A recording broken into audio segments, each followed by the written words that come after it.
அதிகமாயிட்டு இருக்கு. அது மட்டும் இல்ல, கஞ்சா போதை விற்பனையும் இன்னைக்கு அதிகமாயிட்டு இருக்கு. இந்த நேரத்தில் கள்ளச்சாராயத்தின் மூலமாக ஏறக்குறைய 38 பேர் இன்னைக்கு மரணிச்சிருக்காங்க. அது மட்டும் இல்ல, இப்ப நான் நேரடியா போய் பாக்குறேன், இன்னும் நிறைய பேஷண்ட் ரொம்ப ரொம்ப கிரிட்டிக்கல் ஸ்டேஜ்ல தான் இருக்காங்க. இன்னைக்கு அவங்க குடும்பம் எல்லாம் கண்ணீர் விட்டு கதறத பார்த்தா உண்மையிலேயே ரொம்ப மனசு கஷ்டமா இருக்கு.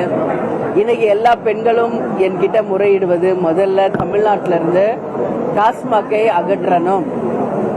எல்லா குடும்பங்களும் இன்னைக்கு பாதிக்கப்பட்டிருக்கு அப்படிங்கறத பெண்கள் சொல்லும் போது நமக்கு ரொம்ப ரொம்ப மனசுக்கு கஷ்டமா இருக்கு.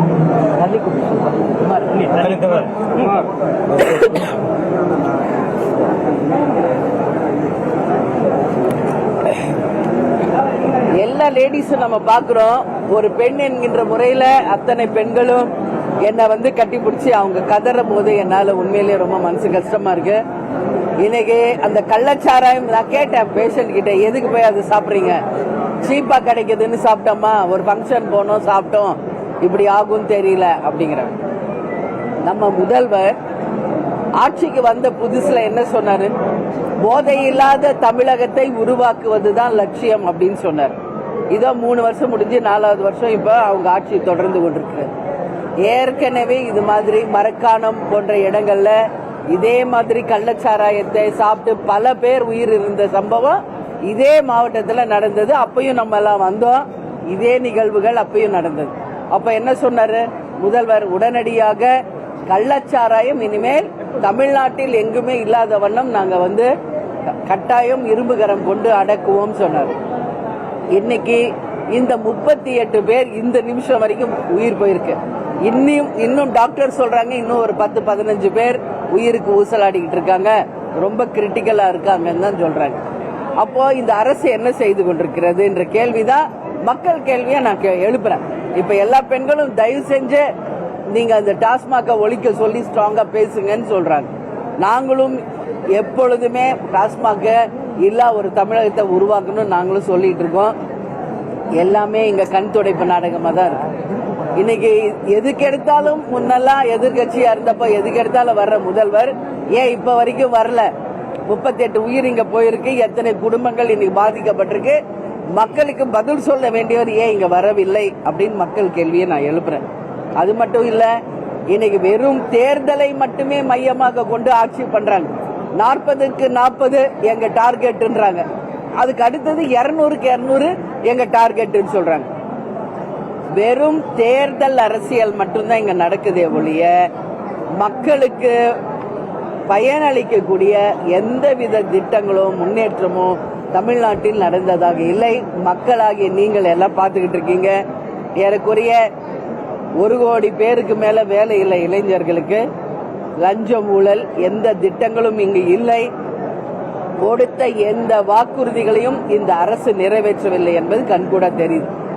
ஓட்டுக்கு காசு கொடுக்கிறது, ஊழல் பண்றது, மக்களை ஏமாற்றுவது, பொய் வாக்குறுதிகளை கொடுப்பது, அடுத்த தேர்தலை நோக்கி தான் இந்த கட்சிகள் போதே ஒழிய மக்களின் எதிர்காலத்தை பத்தி பேசுறதுக்கோ அதை பத்தி திங்க் பண்றதுக்கோ இங்க யாருமே இல்லை அப்படின்றத மன வருத்தத்தோட நான் பதிய வைக்கிறேன். வேற எதுவும் நீங்க கேள்வி கேட்கணும்னா கேளுங்க.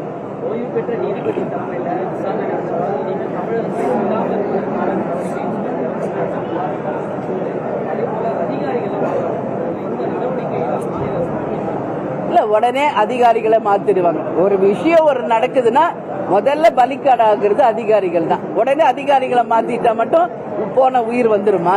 ஒரு குடும்பத்துக்கு 10 லட்சம் ரூபாய் அறிவிக்கிறாரு, கள்ளச்சாராயத்தை அப்ப இந்த அரசு ஊக்கப்படுத்துதா அப்படின்ற கேள்விதான் இங்க கேட்கிறாரு.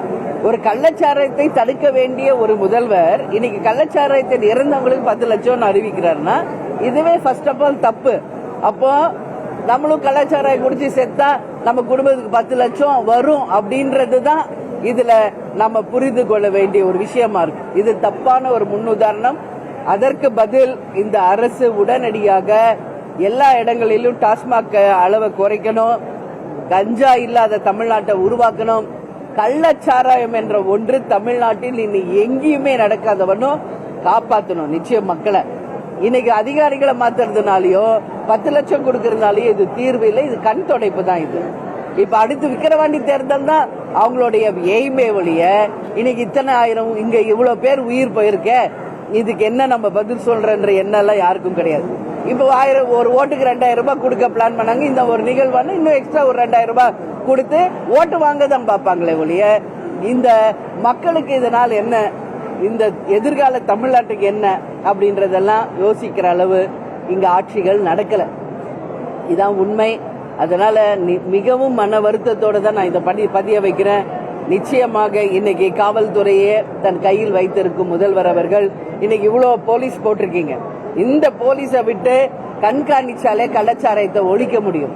ஆனா அரசும் காவல்துறையும் இன்னைக்கு கள்ளச்சாராயம் காய்ச்சறவங்களோட கை கோர்த்துக்கிட்டு அதை ஊக்கப்படுத்திக்கிட்டு இருக்காங்களே ஒழிய அதை தடுக்கிற நடவடிக்கை நிச்சயம் இல்லை. இது கண்டிக்கக்கூடிய ஒரு விஷயம் அப்படிங்கறத இந்த நேரத்தில் நான் சொல்றேன். எனவே இன்னைக்கு உடனடியாக அவங்க குடும்பத்துக்கு ஆறுதல் சொல்லி அவங்க துயர்ல பங்கேற்றிருக்கோம். அடுத்த கட்ட நடவடிக்கை என்ன என்பதை வெகு விரைவில் தேமுதிக சார்பில் நாங்கள் அறிவிப்போம்.